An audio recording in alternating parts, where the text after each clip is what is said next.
मैं ए.आर. बुकारवी ग्रामीण टीवी में आप लोगों का स्वागत करते हैं।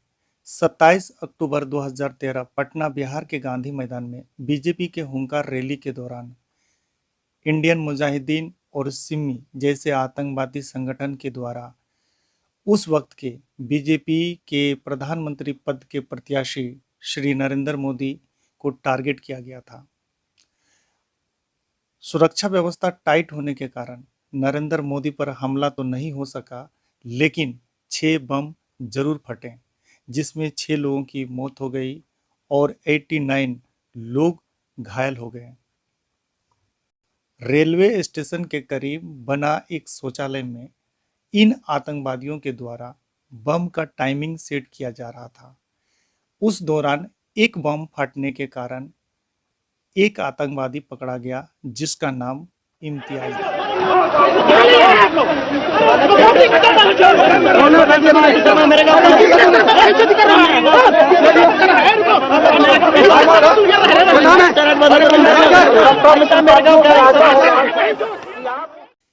इन लोगों के पास में 20 टाइमर बम था, जो एक बड़ी घटना को अंजाम दे सकते थे और काफी जान माल का नुकसान हो सकता था।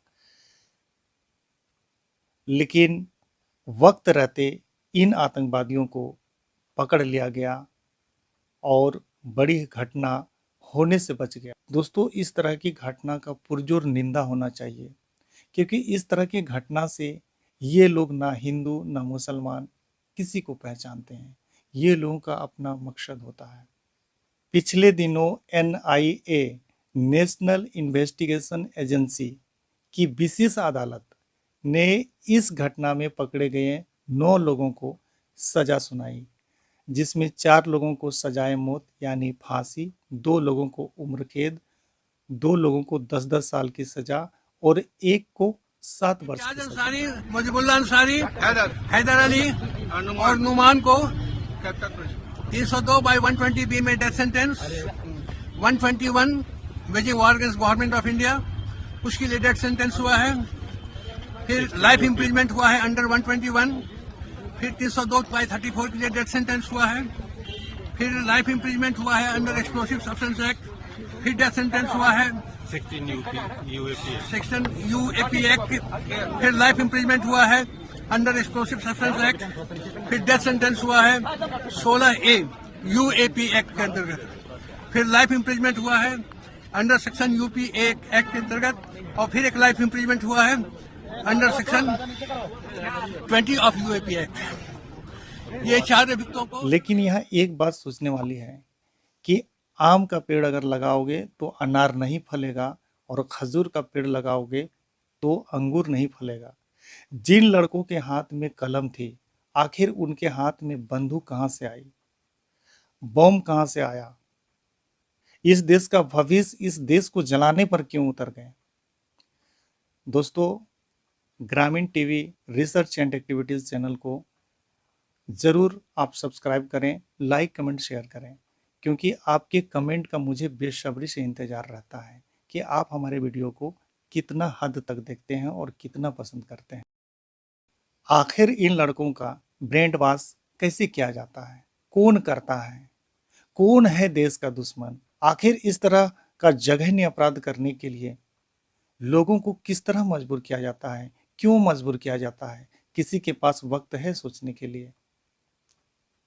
इस तरह की घटना की कड़ी निंदा होनी चाहिए और इस तरह की घटना को कभी किसी को समर्थन भी नहीं करना चाहिए।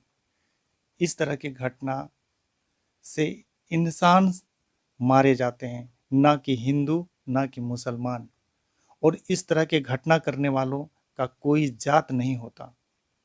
और ये Indian Mujahideen, Simi, students Islamic movement of India, आखिर इस तरह के संगठन कब बना, क्यों बना, किसके लिए बना, क्यों लोग मजबूर हो गए, एक दूसरे का खून का प्यासा क्यों हो गए लोग?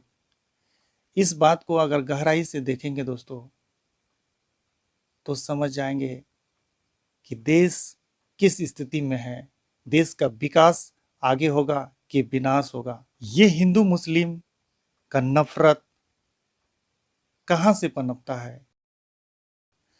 आप लोग को याद होगा 27 फरवरी 2002 गोधरा कांड। अयोध्या में विश्व हिंदू परिषद के द्वारा एक कार्यक्रम रखा गया था जिसमें देश भर से लोग वहां पर आए थे और गुजरात से भी कुछ लोग आए थे। और उस कार्यक्रम में भाग लेने के बाद जो है कि लोग अपने घर जा रहे थे, गुजरात जा रहे थे। दोस्तों, इस कार्यक्रम में भाग लेने वाले लोगों को कार सेवक कहा जाता था और अहमदाबाद पहुंचने से पहले एक स्टेशन पहले गोधरा स्टेशन पड़ता है और वहां जो है कि S5 और S6 बोगी में आग लग जाती है या आग लगा दी जाती है, इसकी पुष्टि मैं तो नहीं कर सकता। उस वक्त इस घटना की पूरी जानकारी के लिए SIT का गठन हुआ, स्पेशल इन्वेस्टिगेशन टीम का गठन हुआ। लेकिन एक टीम ने इसको प्री प्लान यानी सोची समझी षड्यंत्र बताया, तो एक टीम ने इसमें शॉर्ट सर्किट की बात कही। दोस्तों, गोधरा कांड में 59 लोगों की मौत जलकर हो गई थी। बहुत ही दर्दनाक हादसा। लेकिन इस घटना के बाद जो घटना घटी गुजरात में, वो इतिहास के काले पन्नों का दूसरा अध्याय था। गोधरा कांड में मारे गए 59 लोग जो पुरुष, महिला और बच्चे थे, इन लाशों को परिजनों को ना सौंपकर विश्व हिंदू परिषद के द्वारा इन लाशों को अहमदाबाद विश्व हिंदू परिषद का कार्यालय ले जाया गया।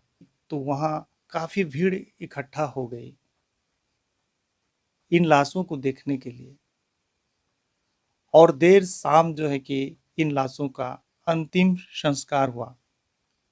लेकिन इस भीड़ को नरोदा पाटिया के उस वक्त की तत्कालीन विधायक माया कोडनानी के द्वारा भड़काऊ भाषण दिया गया और देखते ही देखते गुजरात 24 घंटे के अंदर जलना शुरू हो गया।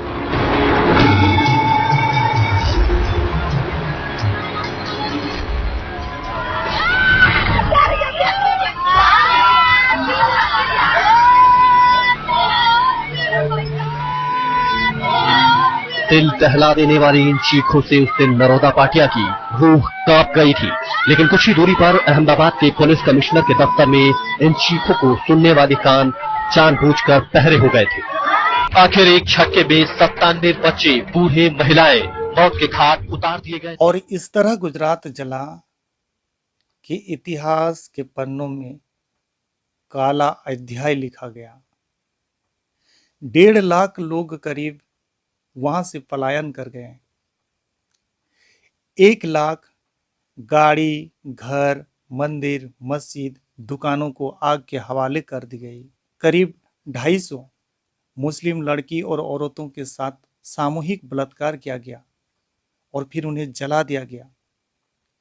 छोटी छोटी बच्चियों के साथ, 8 साल, 10 साल, 12 साल की बच्चियों के साथ रेप किया गया, फिर उन्हें जला दिया गया। छोटे छोटे बच्चों को पेट्रोल पिलाकर जला दिया गया। सामूहिक कब्रगाह बना दिया गया। मुस्लिम औरतों को नग्न करके परेड कराया गया। इस तरह के घटना से इंसानियत झकझोर हो जाता है। इस घटना के वक्त वहां के तत्कालीन मुख्यमंत्री श्री नरेंद्र मोदी जी थे और उस वक्त के तत्कालीन प्रधानमंत्री अटल बिहारी वाजपेयी के द्वारा श्री नरेंद्र मोदी को राजधर्म निभाने की बात कही थी। कई देशों ने नरेंद्र मोदी पर प्रतिबंध लगा दिया। ये भी बात सामने आई थी कि उस वक्त हमारे वर्तमान प्रधानमंत्री के द्वारा भड़काऊ भाषण भी दिए गए थे और इन पर मुकदमा भी चली। उस वक्त के नरोदा पाटिया के ही बजरंग दल के नेता बाबू बजरंगी के द्वारा आज तक के खुफिया कैमरा में किस तरह उनकी गुनाह कैद हो गई और किस तरह से सरकार और प्रशासन दंगाइयों को सपोर्ट करती, ये भी बात सामने आ गई। गर्भवती महिला को तलवार से चीरा। हमारी एफआईआर में लिखा गया है एक को प्रेग्नेंट है, उसको हमें चाहिए उनको बताया कि क्या होता है कि हम लोग को तुमने मारा तो हम तुमको क्या प्रतिकार दे सकते हैं। जब गोधरा में हम गए और लाशें देखी, हमने उनको वही चैलेंज कर दिया था कि इससे 4 गुना लाश हम पाटिया में गिरा डालें। अहमदाबाद की गलियों में उस वक्त बाबू बजरंगी वीर पुत्र के नाम से जाना जाता था। वो 20 साल तक बीएसपी का नेता रहा और बाद में शिवसेना में शामिल हो गया, लेकिन उसकी सीधी पकड़ मोदी सरकार में थी। आप खुद सुनिए कि कैसे उसने गुजरात के तत्कालीन गृह राज्य मंत्री गोवर्धन झांपिया को फोन कर नरसंहार की जानकारी दी। बाबू बजरंगी का तीसरा कबूलनामा, गृह राज्य मंत्री को दी कत्लेआम की जानकारी। एक बहुत बड़ा खड्डा था, उसमें ये सब जाके छुप गए, तो चारों भाइयों से घेर लिया और जो था वो छाट छूट के पूरा कर दिया। वहां मैदान में सबको मारा और हमने 7 बजे फोन करके गृह मंत्री को बता दिया था और जेडी को भी बता दिया था कि इतने लोग मरे हैं, आप अब संभाल लेना। सुना आपने, जिस गृह राज्य मंत्री का अंडा होता है उसको एक दंगाई रिपोर्ट कर रहा था। इसके अलावा बाबू बजरंगी ने गुजरात बीएसपी के महासचिव जयदीप पटेल को भी फोन करके अपने घिनौने पापों का ब्यौरा दिया। क्या कोई दंगाई कत्लेआम के बाद गृह राज्य मंत्री को फोन करने की हिम्मत कर सकता है?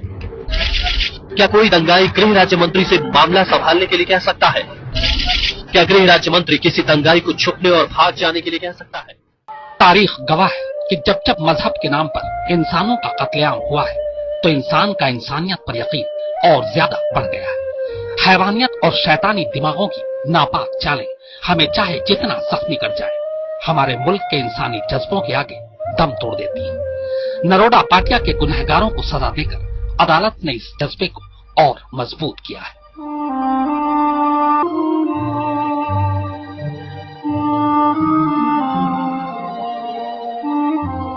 दोस्तों, इस तरह की घटना से ना हिंदू मरते हैं, ना मुसलमान मरते हैं, इंसान मरते हैं। इससे क्या स्पष्ट होता है, आप लोग सोच सकते हैं? देश को किस दिशा में ले जाने की बात हो रही है। इस तरह देश का विकास कभी नहीं हो सकता, देश का विनाश निश्चित है। त्रिपुरा में जो घटना हो रही है, इस वीडियो को देखिए।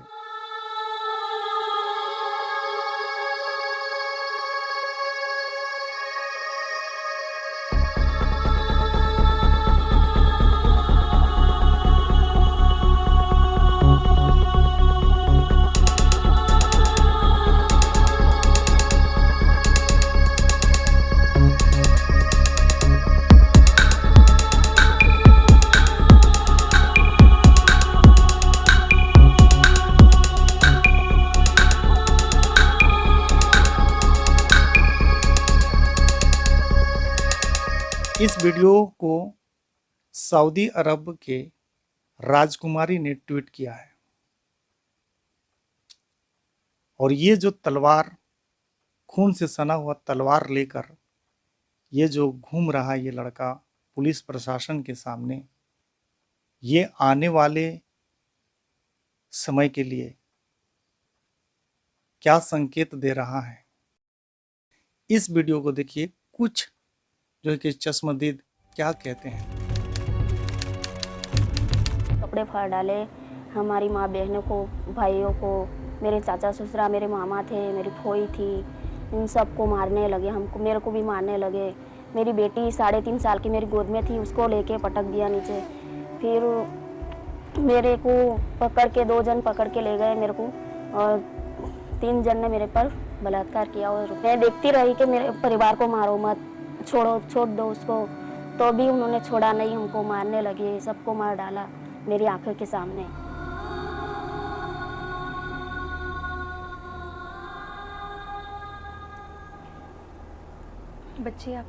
बच्ची को भी मार दिया और 2 दिन की लड़की को भी मार दिया।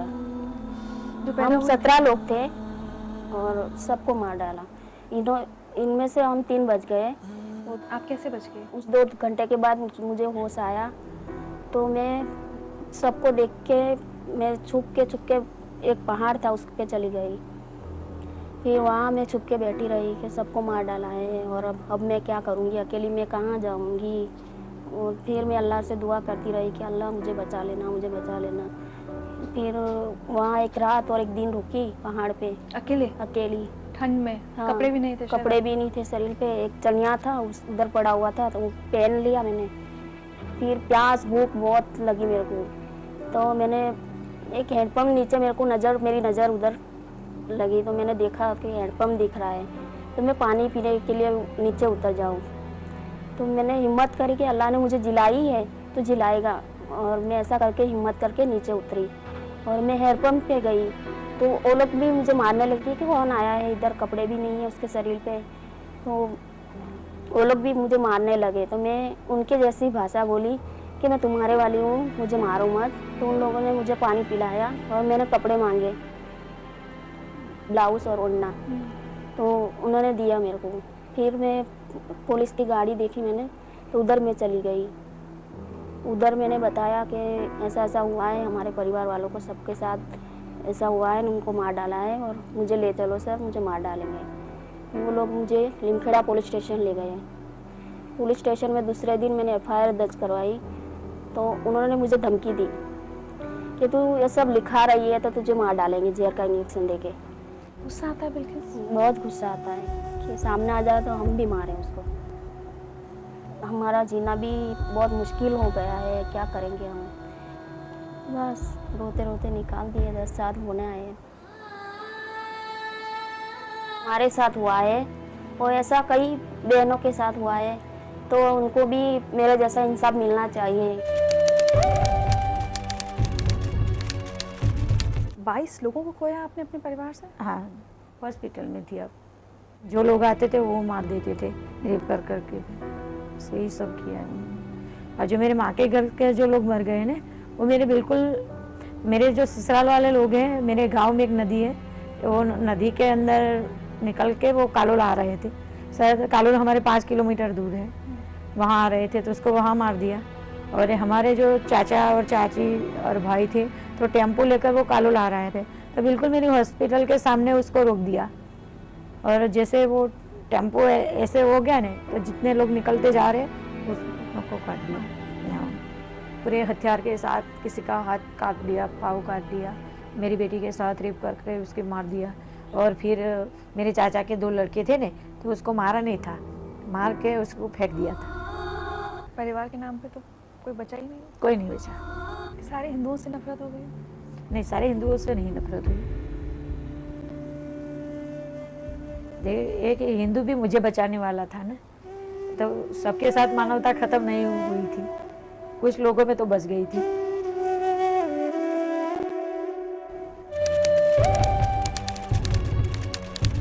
क्या हुआ था उस दिन आपके साथ? वो कोटनानी मायावती जो बड़ी है बीजेपी की, जैसे वो कोटनानी है ऐसे ही धमाल चालू। हमने बोले यार ये तो हंगामा जोरदार है, तो जैसे हमारे ऊपर आने लगे, हमारे पास तो हथियार खुद नहीं थे। लेडीज जेंट्स देख रहे थे खड़े रह के महल्ले के अंदर कि भाई चलो अंदर, औरतें बच्चों को लेके चलो, ये तो टोला बहुत जोरदार आ रहा है। वहाँ पर एक मद्रासी का एक अपंग लड़का दुकान लगा के बैठा था गल्ला, उसने बंद करने के चक्कर में था, उसको जिंदा गल्ले के साथ जलाए पहले स्टार्टिंग। दूसरे आसिया का आदमी था, उसको पेशाब की जगह पे मार के इन्हें खलास कर दिए, काट के फेंक दिए। तो हमने वो देखकर हमने परेशान हो गए, तो हम लोग सीधा हमारी बीवी बच्चों को लेके चलते चलते मेरा 3-4 बज गए। उसको इन्हें दोपहर का टाइम खत्म हो गया, 4 बज गए। मकानों को लूटना जलाना ऐसा करने लग गया। बोले ऊपर से ऑर्डर आ गया, सबको, मुसलमान को एक भी नहीं बचना चाहिए, सबको खलास करेंगे।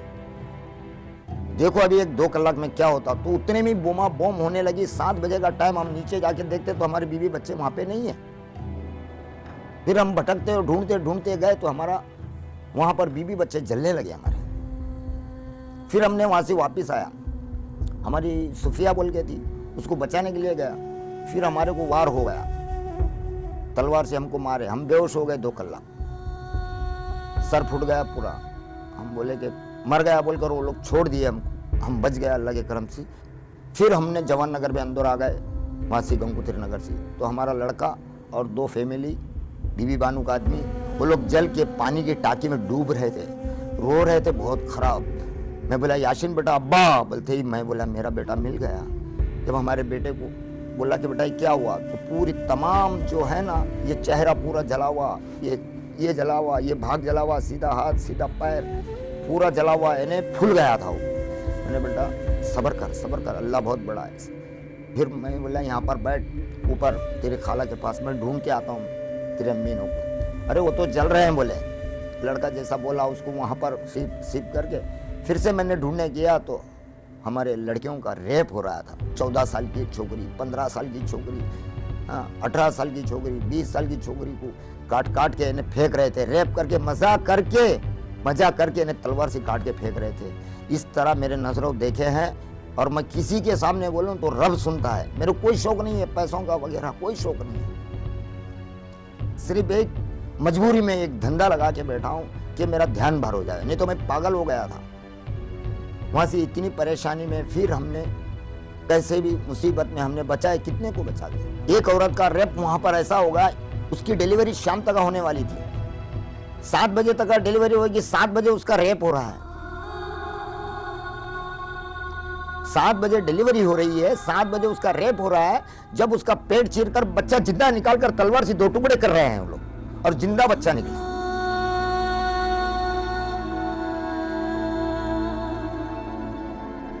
तलवार से पेट चीरकर बच्चा निकाल के 2 टुकड़े करे हमारे नजरों से देखते हुए। 4-5 साल का लड़की क्या की थी, 20 साल का, 25 साल का, 18 साल का एक जवान इस तरह रेप कर रहा है। 12 साल 14 साल की छोकरी को लंगी करके रेप कर रहा है। चिल्ला रही है बच्ची, अब्बा अम्मा बचा लो।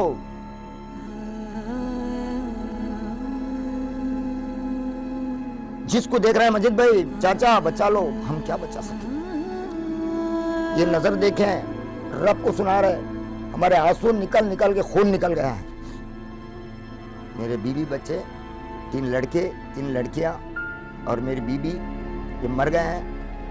हमारा लड़का पूरा 20% जला हुआ है, याशीन। और इस हालत में हम बहुत गम आता है। रोटी खाई नहीं जाती, हमको खाना नहीं खाया जाता, चैन से नींद नहीं होती। आंख मूसता हूं तो याद आता, मैं किसको बोलूं, बोलने से तो आने वाले नहीं।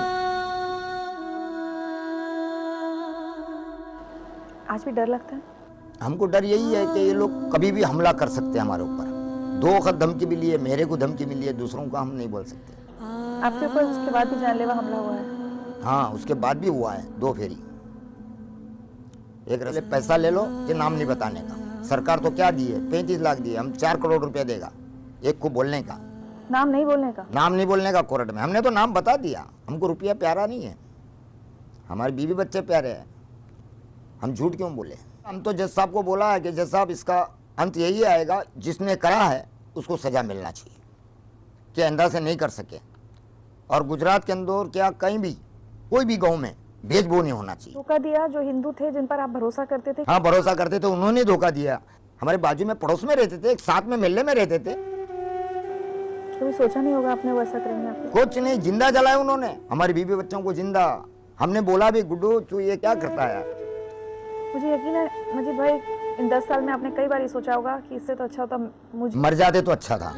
सोचते हैं कभी कभी, मर जाते तो अच्छा था, ये देख नहीं सकते थे, बोल नहीं सकते थे, अच्छा रहता था। दोस्तों, आप लोग सोच सकते हैं, समझ सकते हैं कि इस तरह के घटना में कौन मरता है, कौन लोग हैं जो इस तरह के दंगा करवाते हैं। इस घटना की निंदा नहीं हुई।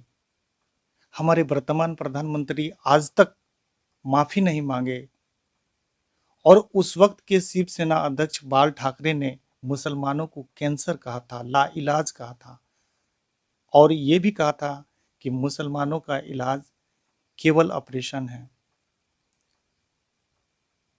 क्या संदेश जाता है देश को? कैसा देश बनाना चाहते हैं ये लोग अपनी राजनीतिक कुर्सी के लिए? देश को किस गर्त में डाल देना चाहते हैं? गुजरात में कितना विकास हुआ, जरा ये वीडियो को देखिए। हमारा विकास है तो भारतीय जनता पार्टी को झूठा बोलना और जोर से बोलना और खोटा ही बोलना, ये उसका एक कोड है। यहाँ मौजूद सबको ये लगता है कि गोधरा में कुछ काम अगर ये मुसलमान लड़का ऐसा कह रहा है तो ये हिंदू को जरा सुन लीजिए। मुझे कुछ लोग बता रहे हैं कि यहाँ गोधरा में एकदम काम नहीं हुआ, आप भी ऐसा सोचते हैं? हाँ, कोई काम नहीं हुआ। कोई काम नहीं हुआ गोधरा। खाली ये गटर में लाइन बनी, उसके बाद और कोई काम नहीं हुआ। गटर का काम हुआ, गटर का काम तो हुआ, गटर का काम हुआ। भूगर्भ। दोस्तों, इस तरह की घटना से इंसान शर्मसार होता है। गुजरात दंगों में मरने वाले हिंदू परिवार के बच्चों को मुसलमान ने पाला। गुजरात दंगों में मरने वाले मुसलमान के बच्चों को हिंदू ने पाला, पोसा, पढ़ाया, लिखाया। कहां गया ये संगठन? इन लोगों का बच्चा तो विदेश में पढ़ता है। इस तरह के दंगा में अपना बच्चा को कभी झोंक दे, ऐसा देखा है आपने? हमारी बात कड़वी लग सकती है और मेरा ये भी भावना नहीं है किसी के सामाजिक भावना को ठेस पहुंचाएं, ऐसा मेरा कतई विचार नहीं है। लेकिन इस तरह का घिनौना काम दोबारा कभी ना हो, ये मेरा जरूर कहना है आप लोगों से कि इस तरह की घटना से किसको लाभ होता है। क्या जो राजनीतिक कुर्सी के लिए जो जाति धर्म के आग में झोंक देते हैं हम इंसानों को, क्या उसके बच्चों को आपने लड़ते हुए देखा है? उनके बच्चे विदेश में पढ़ रहे हैं, उनके बच्चे डॉक्टर बन रहे हैं, उनके बच्चे इंजीनियर बन रहे हैं, और हम और आप आपस में लड़कर उनको कुर्सी दिलाने का काम कर रहे हैं। क्या ऐसे ये लोग देश को आजाद करवाना नहीं चाहते थे? तभी तो आज महात्मा गांधी को गलत बोलते हैं, नाथूराम गोडसे को आदर्श मानते हैं। इन लोगों के हाथ में अगर देश को दे दिया जाए तो देश की हालत क्या होगी, आप लोग अच्छी तरह समझ सकते हैं। क्या गुजरात में जब दंगा हो रहा था तो सारे हिंदू लोग मुसलमान के विरोध आ गए थे? जवाब होगा नहीं। वहाँ के ST SC OBC जो थे वो मुसलमान को बचाने का काम कर रहे थे। उस वक्त के विश्व हिंदू परिषद के अंतर्राष्ट्रीय अध्यक्ष प्रवीण तोगड़िया ने ये कहा था, हिंदू विरोधियों को मौत की सजा मिलेगी। और उस वक्त के तत्कालीन विश्व हिंदू परिषद के अध्यक्ष अशोक सिंघल ने कहा था कि गुजरात दंगा एक सफल प्रयोग है और इसे बार बार दोहराया जाएगा। और इन लोगों की इस तरह की प्रतिक्रिया आने के बाद प्रतिशोध के लिए जो है कि आतंकवादी संगठन इंडियन मुजाहिदीन के द्वारा दिल्ली में बम धमाका करके जो है कि इस घटना का बदला लेने की बात कही थी। और उनके बाद ही ये Simmi students Islamic movement of India का जो है कि इस तरह का संगठन सामने आई। और इस तरह के लोगों को इस तरह की बात सुनाकर जो है कि इनके ब्रेन को वाश कर दिया जाता है और ये लोग खुद को मानव बम बना लेते हैं, कलम की जगह बंदूक पकड़ लेते हैं। आप लोग सोच सकते हैं कि इस तरह की घटना की निंदा होनी चाहिए, पुरजोर निंदा होनी चाहिए। देश का विकास ऐसे नहीं होगा। इन भगवाधारी को ये पूछो कि देश को परमाणु शक्ति किसने दिया? किसी मुसलमान ने ही दिया। अगर जाति धर्म की बात करोगे तो इन लोगों के द्वारा एक चॉकलेट बम नहीं बनाया जा सकता है तो देश को परमाणु शक्ति कहां से देंगे? और इस तरह की घिनौना सोच रखने वाले से देश का विकास कितना संभव है आप लोग अच्छी तरह समझ रहे हैं। दोस्तों, वीडियो कैसा लगा? अच्छा लगा तो लाइक, कमेंट, शेयर और चैनल को सब्सक्राइब जरूर करें। जय हिंद, जय भारत।